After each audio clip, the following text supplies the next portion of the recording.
Muito bem, estou aqui com Luciano Alves Meira e agora lançando mais uma obra aqui pela editora Vida Integral, Ser ou Não Ser, nossa dramática encruzilhada evolutiva. Você trabalha aqui vários aspectos do desenvolvimento de potenciais humanos, mas eu gostei que você foi numa linha de raciocínio, né, misturando um pouco de ficção, trazendo um pouquinho aí da obra de Shakespeare, num mundo que é um mundo volátil, incerto, complexo, ambíguo, VUCA.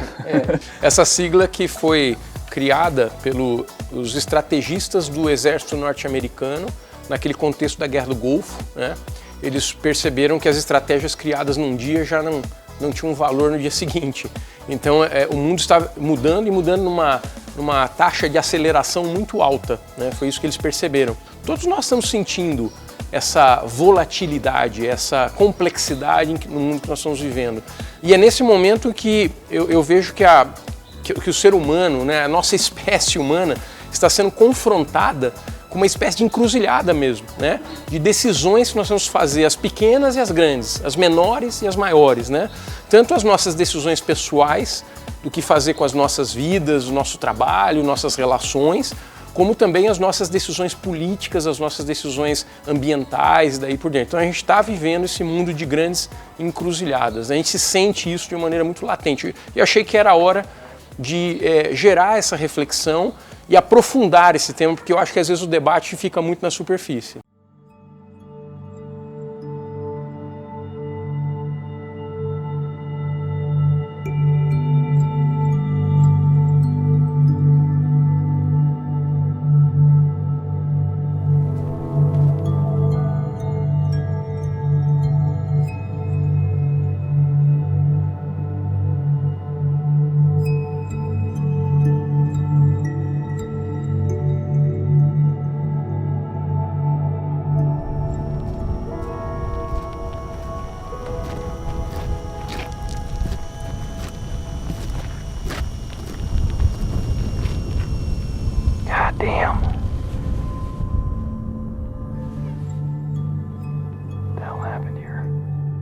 Já no pré-lançamento do livro, li aqui em alguns dias umas 140 páginas, ainda vou degustar bastante o restante.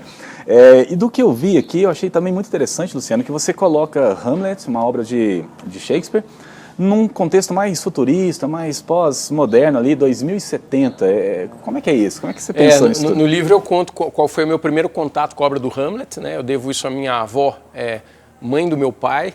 Aquele ser humano em especial, aquele personagem, né, que é praticamente humano, Hamlet, ele já sabia que a vida dele não estava fácil, né?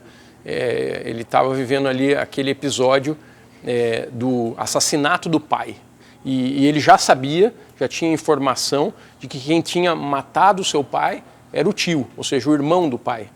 E que, aliás, após o assassinato, se casou com a mãe e assumiu o reinado da Dinamarca, né? Então veja a situação do Hamlet, ele é o suposto herdeiro do trono, mas não se sente mais em casa, ele vê que o trono foi usurpado e a sua mãe faz parte de todo o complô, né? Então como lidar com isso, né? Olha, eu tenho que pegar armas contra os meus parentes, ou não é melhor que eu morra? Quer dizer, ele fica numa situação, aliás, de pensar no suicídio, né? Então, por isso, ser ou não ser naquele contexto da peça. O Hamlet é incrível e ali a gente vê como Shakespeare foi o primeiro grande, não o primeiro, mas talvez de todos os tempos o grande iniciador da literatura psicológica, né? Porque a forma como nós vimos o sofrimento, nós lemos o sofrimento de Hamlet durante a peça, é impressionante. E Hamlet é um grande personagem, de grandes poderes, também tem muito a ver com o desenvolvimento potencial humano, né? Ele representa isso, olha, uma humanidade que tem muito potencial, mas que se coloca numa situação de ser ou não ser, de viver plenamente seus potenciais ou de roubar a si mesmo a oportunidade dessa plenitude, né? A gente vê que ele está numa experiência de vazio também ali, o Hamlet, mas claro, esse é um contexto da peça. O que eu fiz foi trazer recontextualizar Hamlet para a situação que a espécie humana está vivendo hoje. Será que nós vamos escolher usar os nossos potenciais para cada um de nós ter uma vida mais plena, né? E aí eu incluo o assunto que vai ser discutido durante o livro, que é o desenvolvimento espiritual, desenvolvimento da consciência, isso é muito importante, ou nós vamos viver uma vida cada vez mais materializada e muito fragmentada, com embates cada vez mais, eu diria, ferrenhos aí, né? Essa coisa da agressividade, né, humana, que parece só crescer nos momentos que nós estamos vivendo, por exemplo, né? O problema antigo era a sobrevivência. Hoje nós estamos com outros tipos de problemas mais sofisticados. Mas esse problema do vazio existencial, ele está se alastrando. E o que eu vejo é que as pessoas não sabem lidar com esse problema, a educação ainda não sabe lidar com esse problema, os educadores não lidam ou não conseguem lidar pela estrutura que a sociedade tem montada aí. Então nós estamos diante de uma encruzilhada. E essa encruzilhada requer de nós nova aprendizagem, muito crescimento. Será que nós vamos escolher esse crescimento e essa aprendizagem, essa maturidade da espécie? Esse é o ponto focal do livro.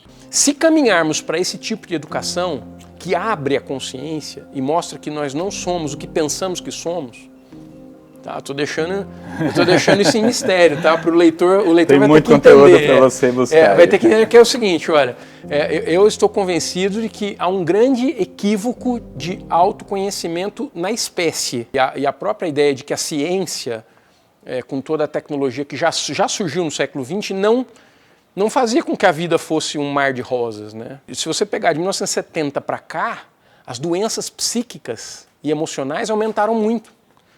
Então, isso é o que está causando uma panela de pressão, Marcos, para a mudança.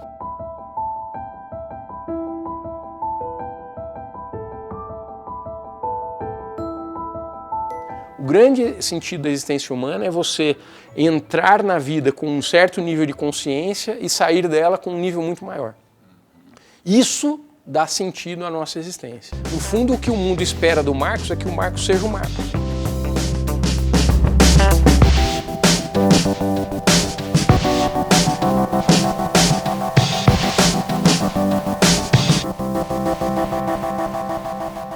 Agora, nós não podemos, a pretexto da autenticidade, nos autodestruir, ou nos destruir, eu diria, melhor aí numa relação interpessoal, nos destruir uns aos outros, né? Para que eu seja eu tenho que aniquilar ou anular o outro. Não faz sentido.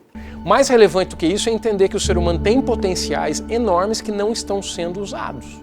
E que o papel da educação é aproximar o ser humano de si mesmo, das suas potencialidades ainda não desenvolvidas, não tiradas do envolvimento.